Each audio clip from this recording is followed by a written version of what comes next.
Manchester United lifting the Carabao Cup by beating Newcastle 2-0 in the final was noteworthy for two major reasons. One, of course, because it was the first trophy under new manager Erik Ten Hag, and number two, because it was the first trophy that the club have won in 6 years. Now, 6 years might not seem like a lot, especially considering we've seen much longer trophy droughts for clubs who are up and about the levels of United.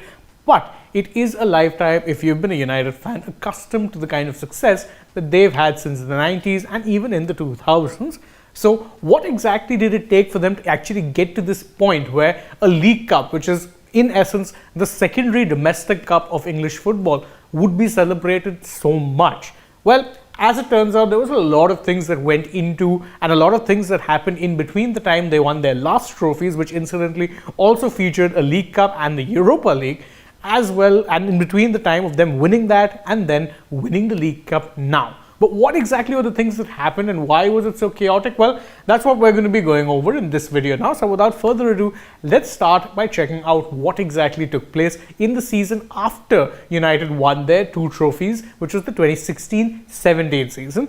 The 2017-18 season, unfortunately or otherwise, is remembered in a rather mixed fashion by Manchester United fans. Why exactly was that the case? Well, that's because despite the fact that they ended up finishing second in that year's Premier League, there were a lot of question marks over the style of play that then manager Jose Mourinho was employing. Now, I know what you're thinking. Color me shocked that Jose Mourinho, of all people, was playing a negative style of football. But this was, remember, at a time when United fans had just gotten over the time of Louis van Gaal's football, which was pretty dull despite promising to be attacking. And there was an expectation that United would be playing attacking, free-flowing football. And what's more, they had the talent to do it. Despite that, they did end up playing a more negative defensive style of football more often than not.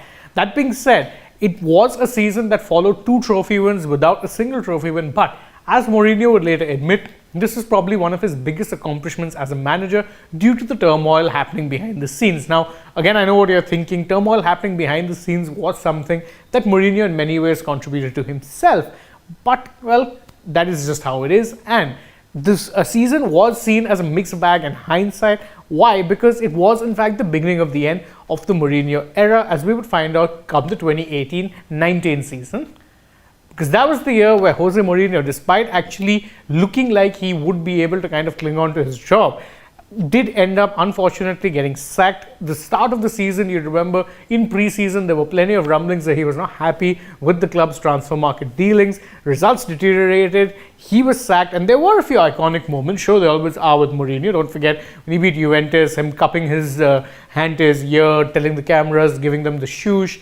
All of these things happened, but unfortunately, the relationship between Mourinho and United's top executives broke down to the point that they had no choice but to give him his marching orders and bring in this man, Ole Gunnar Solskjaer, as an interim, at least for the time being. Then what happened was that Solskjaer undersaw a positive spin on results, and then he oversaw that rather famous comeback win against Paris Saint-Germain in the Champions League that actually ended up getting him the job on a full-time basis. Now, there were those who did question the logic of that appointment, but United at that point were very happy with the job that the Norwegian had done and thus gave him the gig on a full-time basis. That being said, it was another season to forget because United ended it not just trophyless but also finishing outside of the top four, which meant no Champions League football the season thereafter. However, there was plenty to look forward to come the 2019-20 season, but it was yet again a year of ups, it was a year of downs, and unfortunately it was also the year of COVID-19,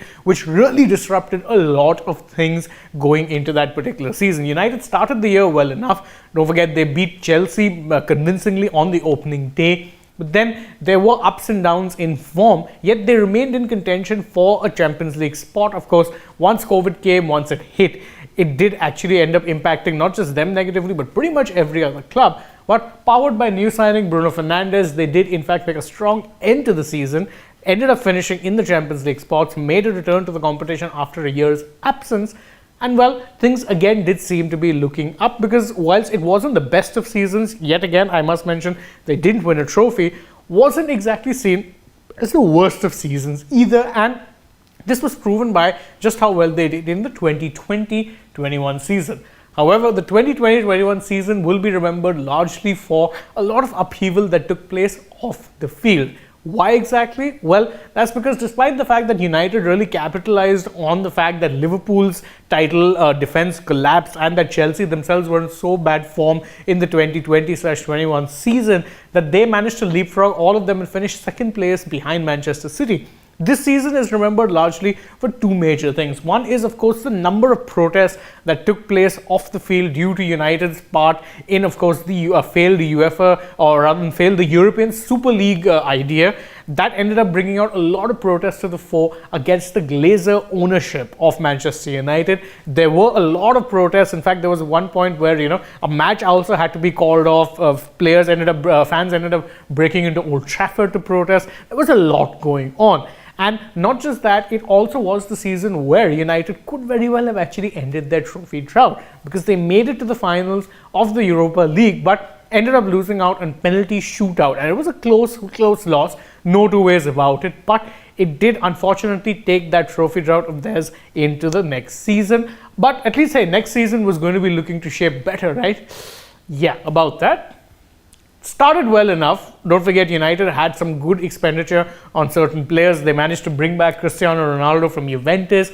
They brought in someone like Rafael Varane. But the disjointed nature of United's, the expenditure that they brought in showed results evidently, because whatever it was that was working for United the previous season just stopped working. And to make things worse, the pressure was massive on Ole Gunnar Solskjaer, and eventually he ended up losing out on his job. He was replaced on an interim basis by the man on the left of your screens, Ralf Rangnick. Now, there was plenty of expectations that Rangnick would actually bring about at least some sort of a temporary cohesion in a United side desperately needing it. But his time at the club is remembered more for him having rather public arguments with the club's hierarchy, and then later on going on to criticize how exactly the club worked. Not saying that none of his criticisms were valid, because they really were, but it rather distracted him from the job at hand, which was steadying the ship at United before a successor could come in. And he left on rather acrimonious terms, because again, remember, he had been offered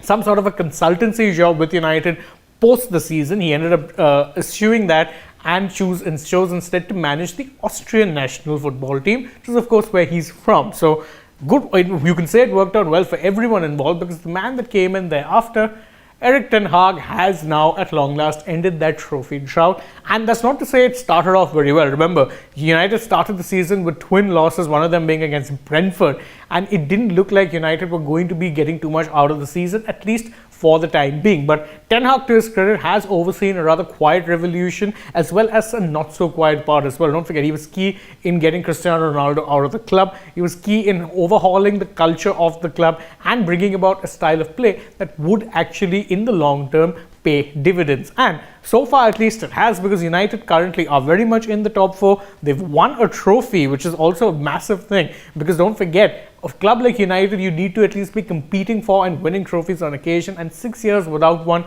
was in fact a lot. So Ten Hag is now finally showing that the club has actually emerged from that funk which they found themselves in, especially post Mourinho's departure. And that can only be a good thing for the club, because again, you want your big clubs doing very well, and United in recent times had fallen way behind the curveball. However, in Ten Hag, they seem to have found a manager who can in fact lead them on to that next step, take them towards the next era of greatness potentially. It does look like it, because it's only been half a season. He's ended the 6-year drought. Could very well, in a year or two's time, realistically be getting United to challenge for the Premier League. At least that's how I feel about this. What do you guys think? Well, you can let us know in the comments below, and don't forget to like the video, share it with your friends, subscribe to the channel, tap the bell icon, leave us a comment, and also don't forget to follow us on Twitter, Instagram, and Facebook. Last but not least, download the AajTak app. Thank you guys once again for joining us. If you're already on the channel, check out some other videos that we've done. For now though, from my side,